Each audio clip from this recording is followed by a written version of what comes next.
January 11th, 2016, McCracken County Fiscal Court meeting to order. This time I'd ask the clerk to call the roll, please. Commissioner Bartleman. Here. Commissioner Byer. Here. Commissioner Wathen. Here. And Judge Leeper. Here. This time I'd ask Commissioner Bartleman to lead us in a word of prayer, please. Father, we just thank you for the blessings of this day. We thank you for the opportunity we have to serve you in these positions here with the county, Father. We just pray that you will give us your blessings as we make the decisions that affect this community. Father, we're so thankful for all the employees we have, for their dedication and all the work they do, whether it's plowing snow, keeping peace, or all the other work that they do in maintaining roads and everything else. Father, we're just so thankful for them. Father, we ask you to be with us as we deliberate tonight on many issues, and we just pray you be with us and give us the guidance and direction we need to make the right decisions for this community. Father, it's in Jesus' holy and wonderful name we pray. Amen. Amen. Amen. This time, please join me in Pledge of Allegiance. I pledge allegiance to the flag of the United States of America and to the republic for which it stands, one nation, under God, indivisible, with liberty and justice for all.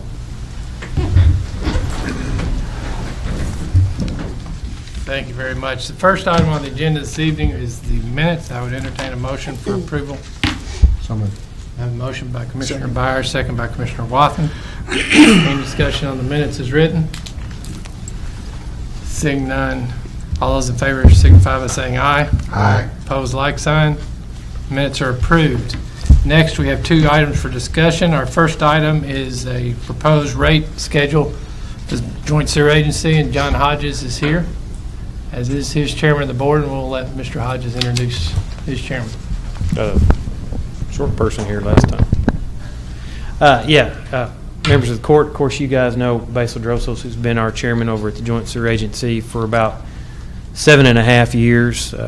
Board members can serve for the agency 2 4-year terms. So in July, Basil will be rolling off. You guys are obviously aware that Commissioner Byer is on our board as well.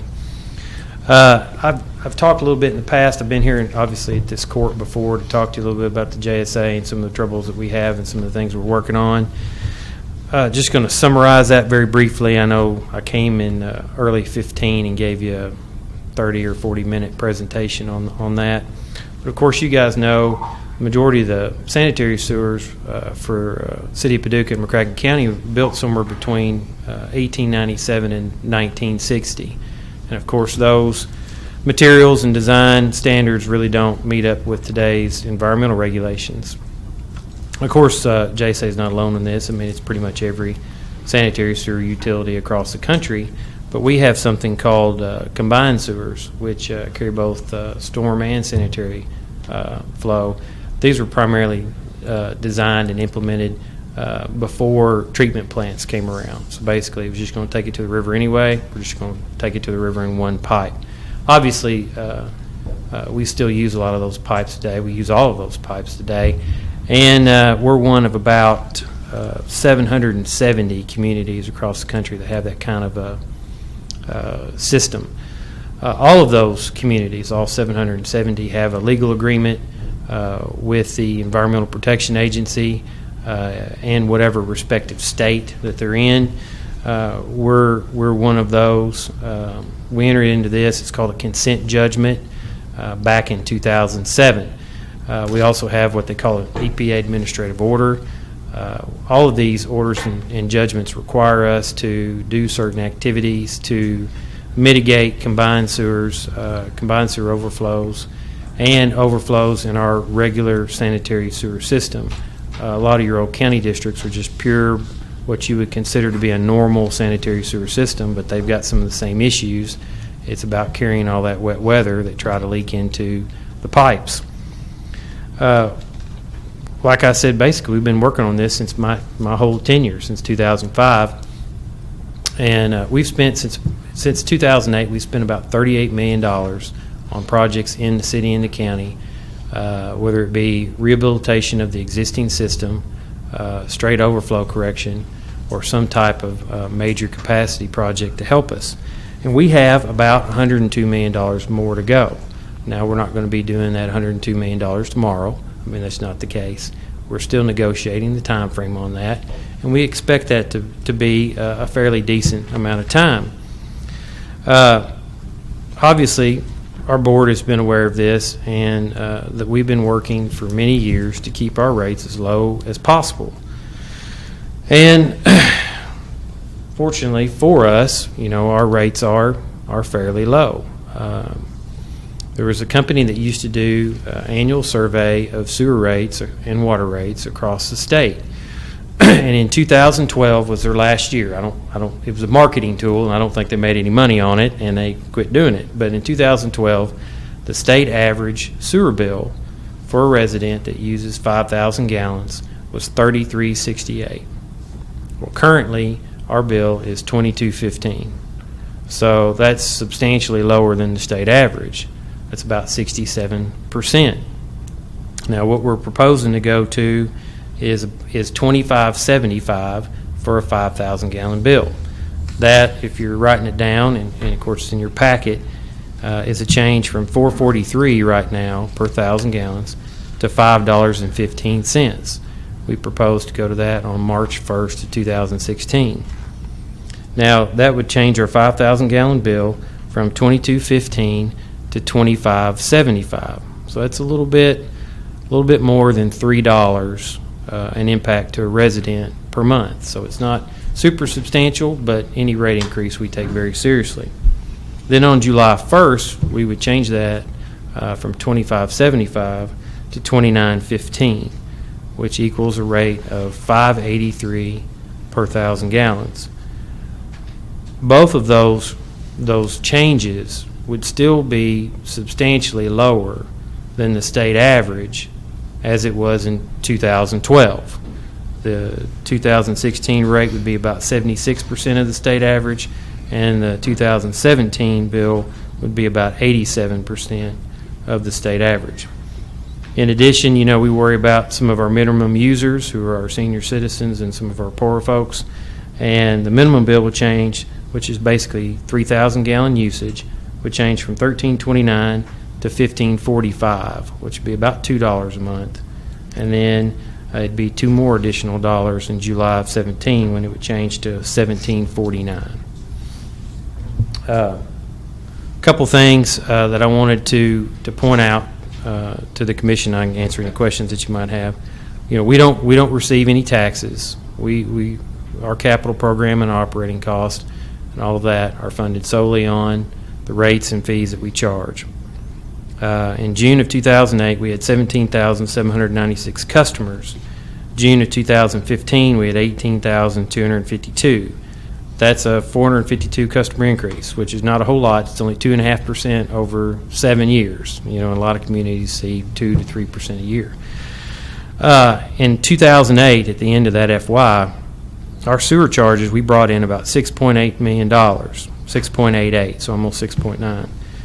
Of course, you had the stock market crash, and our revenue dropped from 6.88 to 6.45 in 2009, and in 2010 it dropped down to 6.23.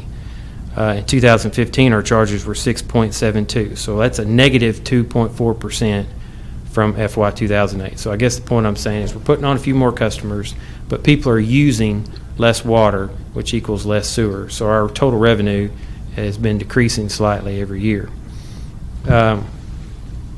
Once again, our board has recognized that we're going to have to watch our rates, and we've tried to be as efficient as possible. So since 2005, we've cut our staff. I think we had about 35 folks in 2005, and we're down to 28. So we're watching our operating costs. We're watching our personnel that we hire. What we try to do is subcontract as much work as we can so we don't have to pay our pension costs. We don't have to pay health insurance costs. We can pay them while they work for us, and then they can go away, and I don't have to pay them. And we've tried to get as much grant funding as we could. Of course, the primary grant funding was water, wastewater bonding from the state legislature, and they're not doing that anymore. We got about $10.7 million in grants, but the expectation is that's not going to be there going forward in this economic time. So the primary summary of that is that we're planning on going from 443 to 515 March 1st of 2016, and then July 1st of 2017 going to 583 per 1,000 gallons. There are some other user rates and fees that we charge that are in the ordinance that are minor. for waste haulers and for industrial users and things like that. The other thing to note is we do charge connection fees. We're not proposing to change those. We are proposing to allow the board to have a little bit more liberty in modifying those fees, which are in the fiscal court order. Not going to get too deep into it, but wanted to at least talk about it in this meeting. I know I've been over this with you guys before.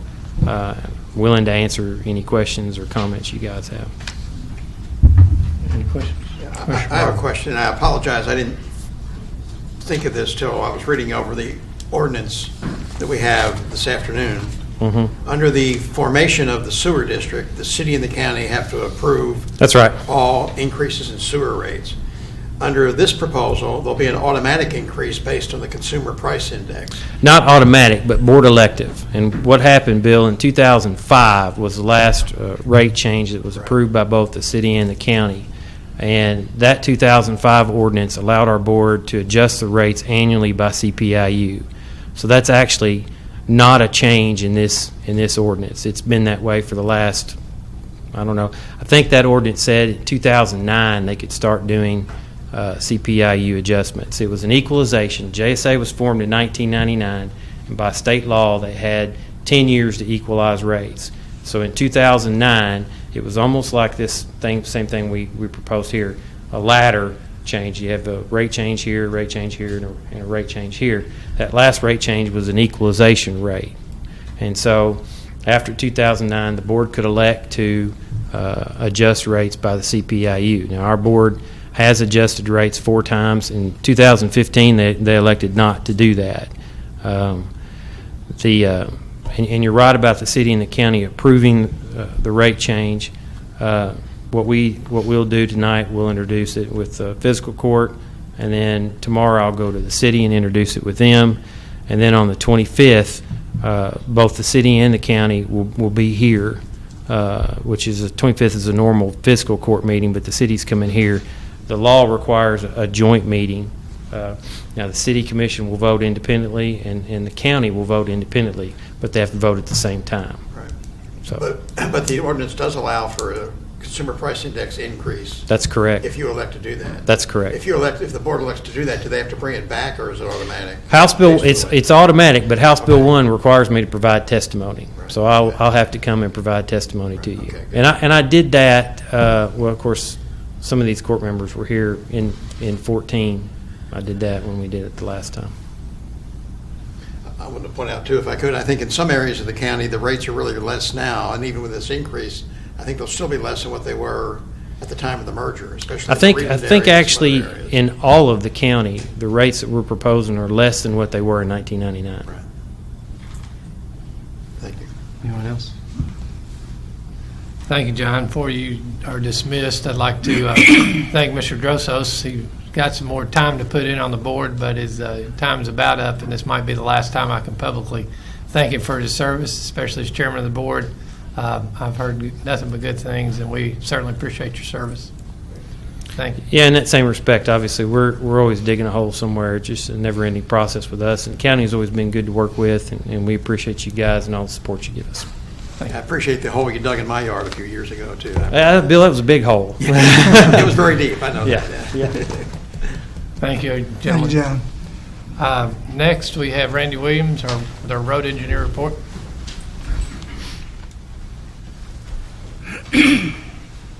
All right, I guess I'll get started by saying that the big unusual thing that we've had going on with the road department the past few weeks is involved with weather. Mother Nature's been pretty rough on us. We've gone through quite a bit. We had our first snowfall event this weekend, as I'm sure everyone's aware. All week long, the weather had been calling for half inch or less. The road was going to be too warm, that the pavement wouldn't be a problem. And Friday afternoon, we went ahead and made the decision to make sure to be ready for it. Just in case it did change, we put all the salt spreaders in the back of the trucks and got everything ready so that we could go out real quick if we needed to. And sure enough, Saturday, the forecast started changing. And Bill Guy and I kept a close eye on the weather and the temperatures, and somewhere around 8:30, 9 o'clock Saturday night, the rain changed over to snow. Went out checking pavement temperatures, and it was still in the mid-30s, so it was melting, but I did find a couple of bridges that were getting down close to the 32-degree mark. So we went ahead and called the crew in, and within 45 minutes of calling the crew, every single man on that crew was there that quick. It was that quick of a response.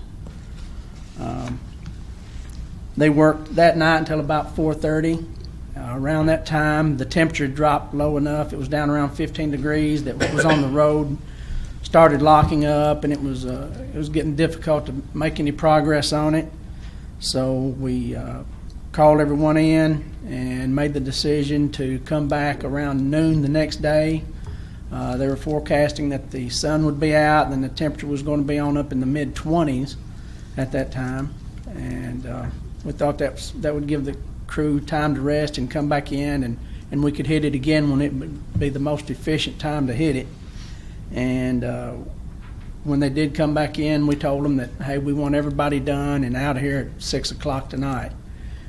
They worked on everything that they hadn't got to and went back and hit higher priority areas and double-checked them, and they finished early. Everyone was home or was out of there by 5 o'clock, so we were able to finish up quicker than what we were shooting for. And I do have down here, I want to make sure to say a special thanks to Bill Guy, the general foreman. They don't teach snow and ice removal in engineering school. I have had quite a bit of experience with it, but Bill he's been doing this for 20-something years, and his guidance on this was extremely valuable. Something else we've dealt with is flooding. At one time, we had as many as 8 roads that we had closed, and we've still got 2 roads that are still underwater that we have closed. It's Metcalf and Metropolis Ferry Landing, but it's because of the backwater on the Ohio River, and it's gradually going down. I know Metcalf, we're hoping to be able to open it up later this week. And of course, what caused that flooding was a lot of storms, and those storms caused a lot of trees to be down back around Christmas, but we got all those taken care of. We would, I don't know if it was a tree that was down after hours, if it was where I could cut it up and get it out of the road and wait till the next day to have the crew come in and clear the roadway. I was trying to minimize overtime, and that worked out really well. Let's see, we've purchased 100 tons of cold mix. In the wintertime, hot mix isn't available, so we have to get cold mix so we can go out and do any kind of patching. Hopefully we're not going to need 100 tons of cold mix for potholes this year, but I'd rather be prepared for it.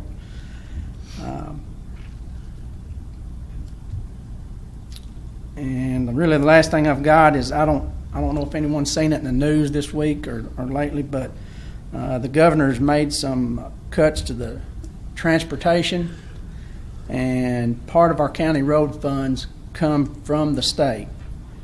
And from what I couldn't get any details on how that will affect McCracken County. They didn't have any specifics on it at this time. They did have a general statement of saying that they're cutting $62 million out of the $505.7 million that they plan to have what they have here.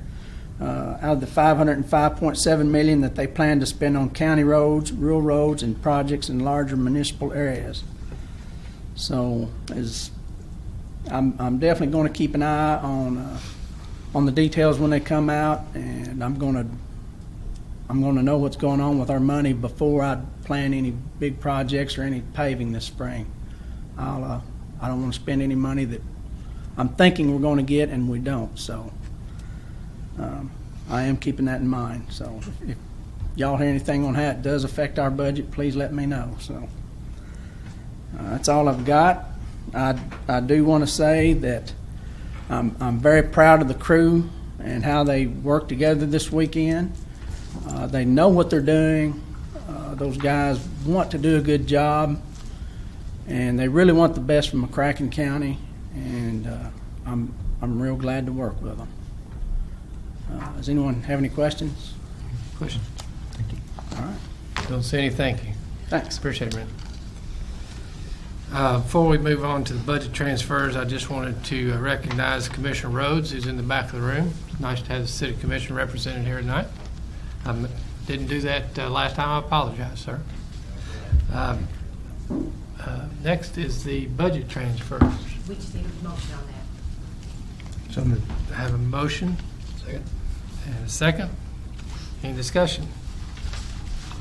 Seeing none, ask the clerk to call roll, please. Commissioner Byer, Aye. Commissioner Wathen, Aye. Commissioner Bartleman, Aye. and Judge Leeper. Aye.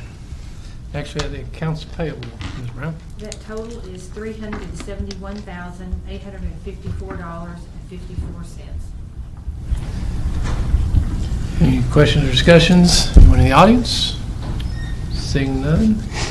So moved. Motion by Commissioner Byer, second by Commissioner Wathen. Any other discussions? Seeing none, ask clerk to call the roll, please. Commissioner Wathen, Aye. Commissioner Bartleman, Aye. Commissioner Byer, Aye. and Judge Leeper. Aye. Next, the court orders, Madam Clerk. It is ordered effective January 11th, 2016, Joy Hadfield, McCracken County Deputy Clerk, status be changed from part-time to full-time with an annual salary of $22,000. So moved. Second. Motion by Commissioner Wathen, second by Commissioner Byer. Any discussion? I have a question. Does this fill a full-time vacancy? Mm-hmm. Okay. Thank you. Yeah, I've had 2 full-time Okay. positions open. And it's, while we're asking a question before we do the vote, it's my understanding that you've also, because of those vacancies, you're going to move people up into positions that have, are we dealing with those in this meeting or will that be in the next meeting? Yeah. That'll be in the next meeting. Yeah. Okay. That being said, ask the clerk to call the roll, please. Commissioner Bartleman, Aye. Commissioner Byer, Aye. Commissioner Wathen, Aye. and Judge Leeper. Aye. It is ordered effective January 19th, 2016, Natalie Morrison be hired as part-time to work in the McCracken County Clerk's Office at a rate of $12 per hour. Motion? Motion by Commissioner Bartleman. Second. Second by Commissioner Byer. Any discussion? Seeing none, ask clerk to call the roll, please. Commissioner Byer, Aye. Commissioner Wathen, Aye. Commissioner Bartleman, Aye. and Judge Leeper. Aye. It is ordered that Todd Ray be reclassified from road deputy to patrol sergeant at an annual salary of $48,100 less statutory deductions effective January 10th, 2016. So moved. Motion by Commissioner Byer. Second. Second by Commissioner Wathen. Any discussions? Question? Seeing none, ask clerk to call the roll, please. Commissioner Wathen, Aye. Commissioner Bartleman, Aye. Commissioner Byer, Aye. and Judge Leeper. Aye. It is ordered that Chris Glenn be reclassified from road deputy to patrol sergeant at an annual salary of $48,100 less statutory deductions effective January 10th, 2016. Have a motion by Commissioner Bartleman. Second. Second by Commissioner Wathen. Any discussion? Seeing none, ask clerk to call the roll, please. Commissioner Bartleman, Aye. Commissioner Byer, Aye. Commissioner Wathen, Aye. and Judge Leeper. Aye. It is ordered that Benny Kaufman be reclassified from road deputy to detective at an annual salary of $42,567.74 less statutory deductions effective January 10th, 2016. So moved. Motion by Commissioner Byer. Second. Second by Commissioner Wathen. Any discussion? Seeing none, ask clerk to call the roll, please. Commissioner Byer, Aye. Commissioner Wathen, Aye. Commissioner Bartleman, Aye. and Judge Leeper. Aye. It is ordered the first reading of ordinance 2016-1, amending section 72M of the McCracken County zoning ordinance by increasing the membership of the McCracken County Board of Adjustment from 3 to 5 members. So moved. Motion by Commissioner Byer. Second. Second by Commissioner Wathen.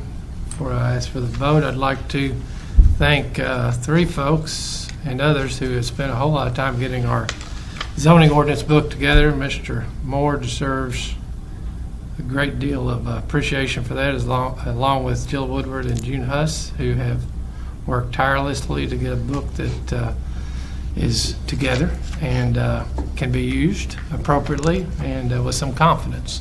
And I certainly appreciate their efforts. And that being said, I'd ask the clerk to call the roll, please. Commissioner Wathen? Aye. Commissioner Bartleman? Aye. Commissioner Byer? Aye. And Judge Leeper. Aye. It is ordered that $500 be paid to the Veterans Van Fund, same being the fiscal year 2015-16 budget allocation. Motion? So moved. Motion by Commissioner Byer, Second. second by Commissioner Wathen. Any discussions? Seeing none, ask clerk to call the roll, please. Commissioner Bartleman? Aye. Commissioner Byer? Aye. Commissioner Wathen? Aye. And Judge Leeper. Aye.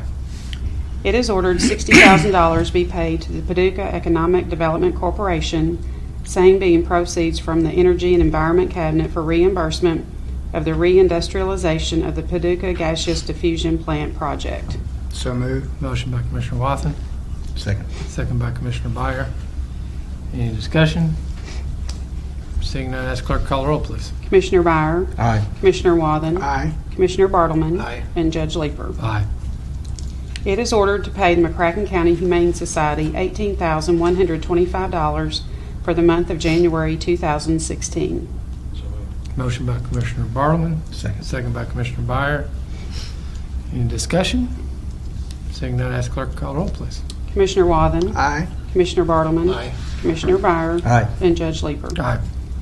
It is ordered to approve the McCracken County Clerk's monthly report of ad valorem tax collection and distribution report for the month of December 2015 in the amount of $552,755.62. So moved. Motion by Commissioner Byer, Second. second by Commissioner Bartleman. Any discussion? Appreciate the efforts of the clerk's office. And ask clerk to call the roll, please.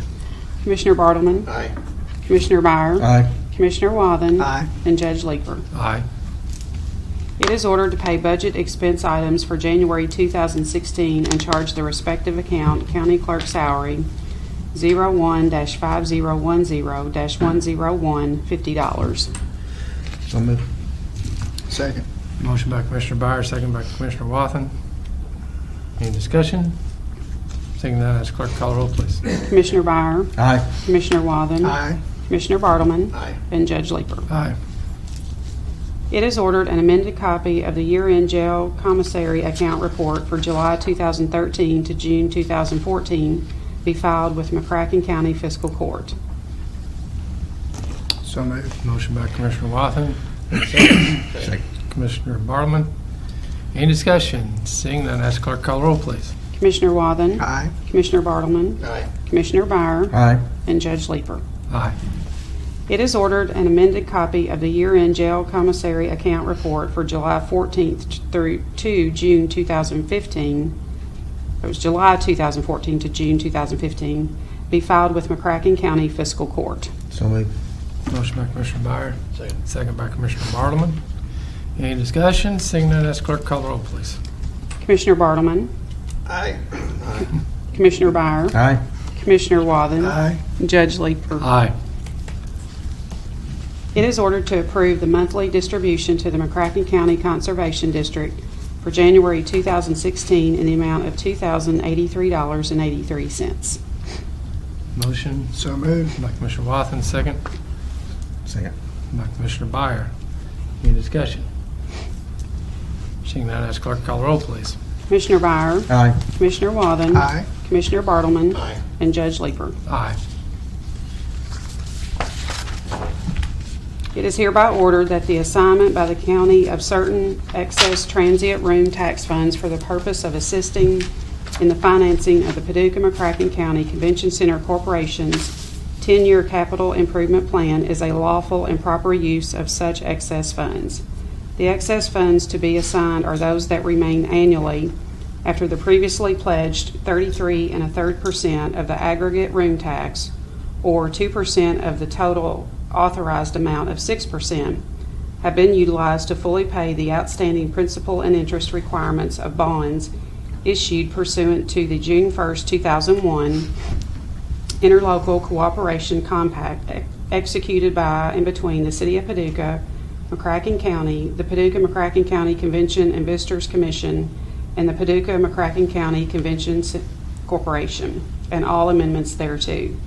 The county's obligations shall be limited to the effectuation of the assignment of excess funds referred to herein in accordance with the terms and conditions of the aforesaid interlocal cooperation compact.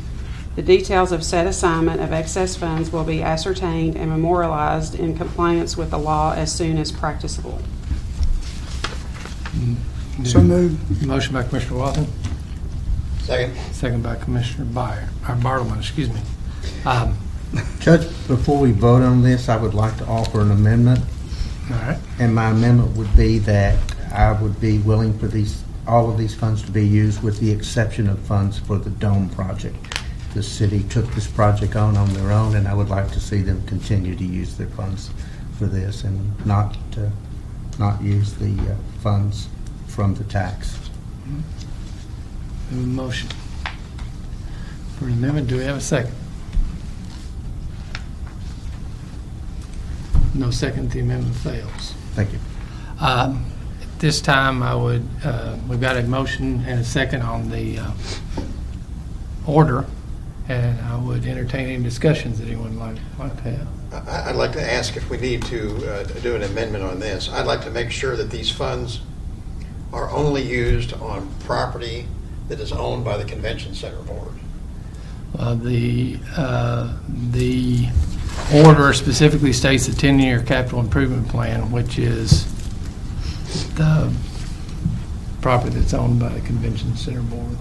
I'd like to make sure it's clear that it can't be used for anything not owned by the Convention Center Board. Because the capital improvement plan includes a project that is not owned by the Convention Center Board. Okay. And I'd like to make sure that there's an amendment on I see there, your or point. however we have to do it to make sure that it can only be used on property that's owned by the Convention Center Board. All right. Let's see.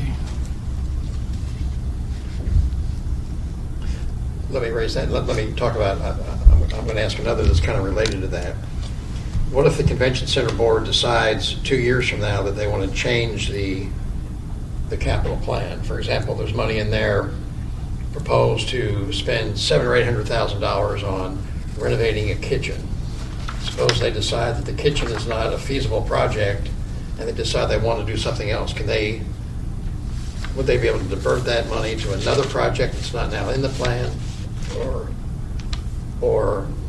And if we approve this, do they have to do the kitchen plan? Can they leave that out and not do everything that's in the 10-year capital plan? And that's kind of related to that. You're asking if the money's used in an itemized way, that it's going to be just for that? There's a 10-year plan that specifies exactly what it would be used for. And one of the early projects that's being done in the second or third year would be money for a kitchen, which was $700,000 or $800,000. If the decision is made that the kitchen is not needed right now, can they delay that project, or could they divert that money to something else they think would be more feasible that's not now in the 10-year plan? I guess my question is, can they only do things that are in the 10-year plan, and are they obligated to doing what's in the 10-year plan on the schedule? I can tell you they're not obligated to doing what's in the 10-year plan. They do not have to make the decision to move forward on something that's in there. Whether they could add a project, I don't believe they could add a project, especially the way I'm phrasing the amendment that you're wanting to offer would be as presented to the fiscal court, which would mean they could do something that's in the 10-year plan, but not something, and we're going to do the language about the owned by the Convention Center Corporation, but that would not require them to do any project that's in there, but it would not allow them to add any project that's not in there. Now, if they want to add a project, could they come back and say, we decided not to do the kitchen, but we need to do... There would have to be... It would have to come back and amend this. Right, okay. The way this is written and the way I'm trying to address the amendment, I was hoping we would have a written amendment instead of an amended idea. So let me, if everybody's standing at ease just a second, I'm trying to get my thoughts together.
Well, what's interesting in trying to draft this, Mr. Morley, is I can't do it.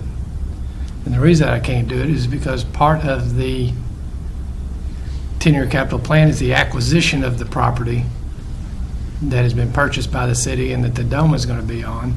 So you can't own something that the plan is to acquire it. You understand what I'm saying? Yeah. I thought I had it, and then I realized at the end that we can't I guess. say they have to own it when the part of the capital plan is to acquire it. Okay, I understand that. Yeah, I guess my concern is to make sure if money is used on a project that the Convention Center Board owns that land, and it could be for land purchase. I don't know how to word it either, but my concern is I don't want to spend $1 million on a project that's not owned by the Convention Center Board, but it's on land owned by the city. And then, I think the intent, I know what the intent is, but I want to make sure that we follow through with the intent.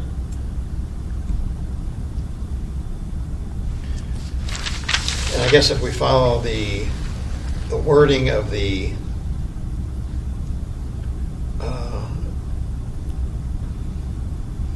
if I recall the 10-year plan is worded in a way that the city would be reimbursed for the purchase price of the land, but it doesn't guarantee that land is going to be transferred to the Convention Center Board. This whole process started with a meeting at the Convention Center Corporation where a vote was taken that they would accept that as their property if the fiscal court approved. And this whole thing started because I was reluctant to use the transient room tax on a city asset and not have it transferred to the Convention Center Corporation. It's kind of what started this whole process. And so I think the intent's all over the place. I agree with you that if we're worried that people might not follow through on the intent, then this language might not be as exact as we would like for it to be. So if y'all would stand at ease just a minute.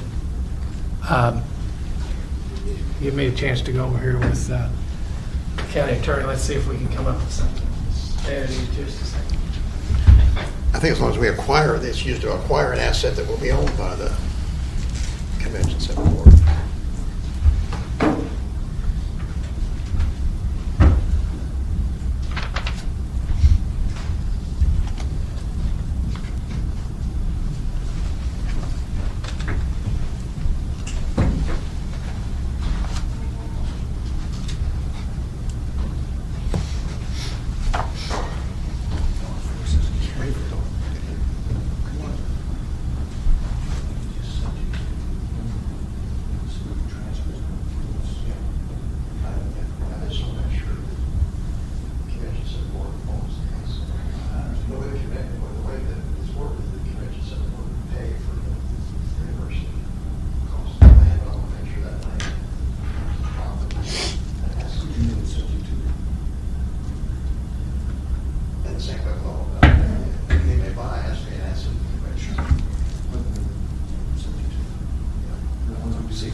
He's a county court's crew, so it's a legal and use of charges by his girl.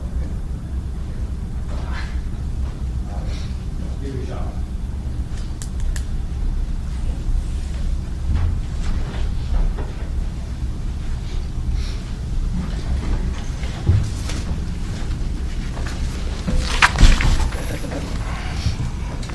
After further review of, as this is stated, the Paducah McCracken County Convention Center Corporation 10-year capital improvement plan, the language in the plan says land acquisition. It doesn't say to pay for whatever the city's doing. It's for land acquisition and then pay for the floor and the foundation and the site. They have contingency money in there, so it's not all of that. But I believe land acquisition is clear enough that we're talking about the convention center is going to acquire the site. That I think that should be sufficient. Just as long as the money is spent on to acquire an asset that's owned or an asset owned by. So as long as you're comfortable with that. I think everybody's clear on that. Any other discussion or Can concern? I comment on that? Sure. I'd like to comment on this. This is, probably all of us have spent more time on this issue than any other issue we've dealt with over the last year, and it's been a very difficult issue. It's a big political issue, and it's a policy issue, and it's a very important issue to the community. I, along with others on the Fiscal Court, I'm sure, have met with a lot of people on this, and I've met with people involved in the convention industry, and with the hotels and the quilt show and the tourist commission and a lot of different groups, and gathered a lot of information. Some people, unfortunately, were offended by asking questions. They thought that asking questions was being negative, but the questions were being asked to gather information, and that was the intent of it, to make an informed decision so that we make a decision on what's best for the community. I have concerns about some of the things that are being done, but I'm not sure it's my responsibility as a fiscal court member to dictate to the convention center of how they spend money on capital improvements. The convention center board overwhelmingly voted to approve the use of these funds and the 10-year plan, and they're the ones that are charged with the responsibility to fund the convention center, have the money to properly fund it, and pay the maintenance costs and operating costs and everything else. So I think as a member of the fiscal court, it's not my job to dictate to them how they spend their money. I think that's why they're been appointed, and that's why they serve, to make that decision on how to spend the money. So while if I was personally making the decision, it might be different, and I'm a member of the convention center board, I think as a member of the convention center board, I think I can comment and make votes and regarding how I think the money should be spent. As a fiscal court member, I think we have to depend on the majority vote of the fiscal court. I mean, the majority vote of the convention center corporation. And they overwhelmingly, I think there was one no vote and one abstention when they voted on this, so they overwhelmingly were in favor of the 10-year plan and of transferring the Dome Pavilion, accepting the Dome Pavilion from the city. And I think what we've done and the efforts of the judge and others, and we've ensured that no general fund county tax money will be used for the project, and there's no obligation of any county general fund money, which people pay in their property taxes and their business license tax and their payroll tax. There's no obligations at all. In fact, there's safeguards that there will be no obligation at all for any of that tax money to be used. So based on that, again, a lot of us have asked a lot of questions, and while I might have a personal view on how it should be done, I think as a fiscal court member, we have to approve and trust the judgment of the convention center board, and that's the bottom line for me. Protect the citizens and the taxpayers, and the best use of general fund money, but the money that's being used to pay this bond issue, the only thing it can be used for is to pay bonds for convention facilities and activities. We couldn't use that money to pave a road or to pay salaries, or we can't use that money for anything in the general fund in the county. So for that reason, I've made the decision I will support this resolution. Any other discussion before we call for the vote? My vote is tax dollars are tax dollars, whether it's passed through tax dollars, and I just feel like that we've been obligated by the convention center board to provide that dome, and it's very, very difficult. We didn't have a say in it. There's tremendous amounts of money that's been involved in preparing this. I know it's all second guessing, and it's easier to be a Monday night or Tuesday morning quarterback, but it just seems like there's a tremendous amount of tax dollars, pass-through tax dollars, that's gone for the dome, and we'll have a bond out there when the life of the dome is gone. We'll still have a bond that will be paid on because of this agreement. Commissioner Watson. My opinion on it is that of course, our budget is smaller than the cities, so we have to be very prudent about the way we spend our money. So anytime that, through the room tax, anytime that people come to our facilities and they come to and use our hotels and motels, and they use this, and we use the tax that people that are passing through to help pay for a debt service, I think is a good thing, so I support it. And I will finish up here. Go ahead, Commissioner. The other question is that at the last meeting, we approved authorized you and the deputy judge executive, or you and the county attorney to research some legal issues and things like that. Is it, and I know this resolution we're protected, it said it has to be legal, but under the memorandum of understanding that we have and under the state law, is it legal for us to obligate additional bond money in lieu of the previous documents? Because we were told that they couldn't use the money for any capital improvements or any maintenance costs or anything until they had a 1-year reserve in the bank. Can we legally use and obligate this money for a bond issue in light of those previous prohibitions on the use of the money? I appreciate the question. That's just where I was going. Oh, thank you. Timing's perfect.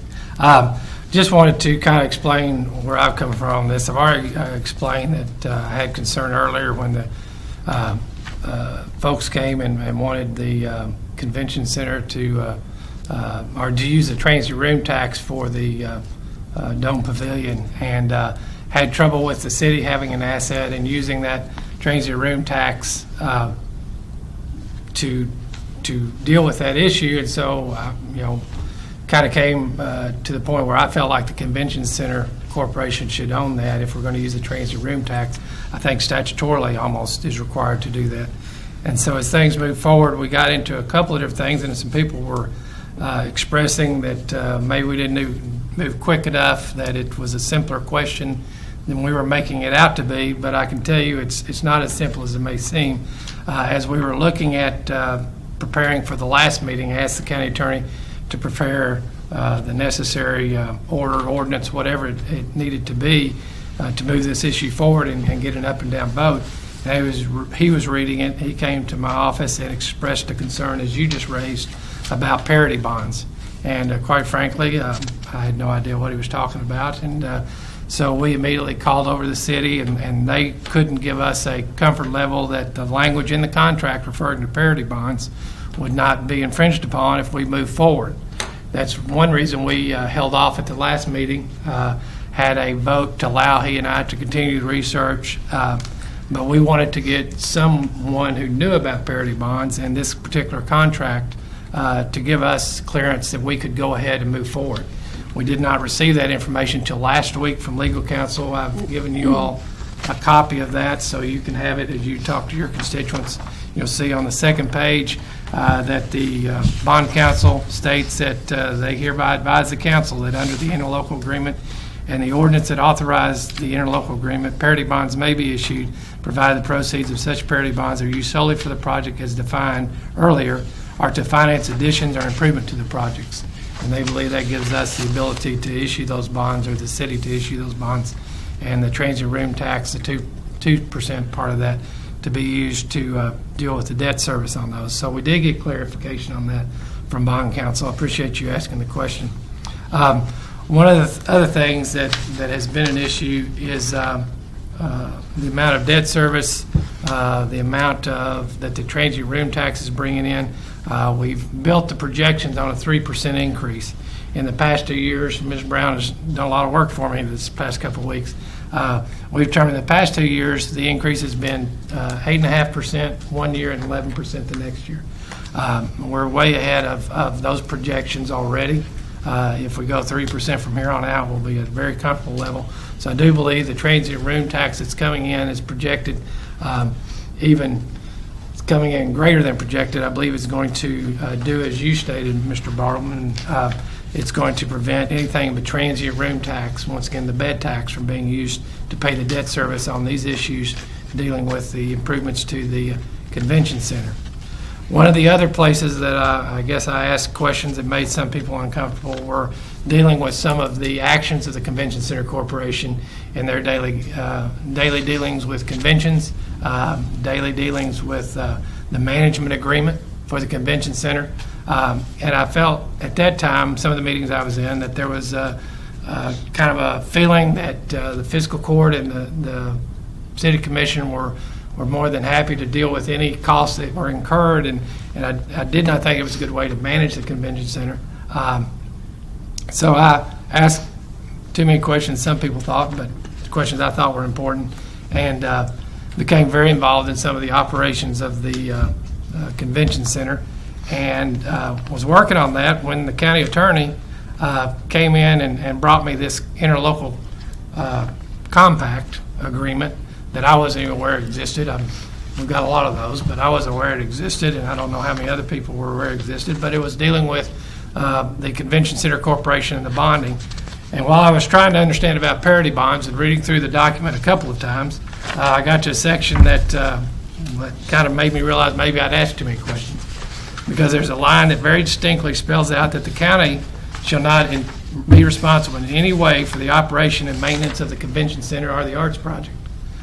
So once again, that's spelled out, and somebody in 2001 recognized the differences between the city and the county, and recognized that those expenses incurred by the Convention Center should be dealt with by the Convention Center, and removed any obligation of the county taxpayers from the general fund to pay those expenses. So my concerns, while I still have those concerns as a citizen of the county, and I hope the Convention Center Board will deal with their actions knowing that we expect them to act in a prudent manner and a fiscally responsible manner as a protector of the county taxpayers and the county general fund.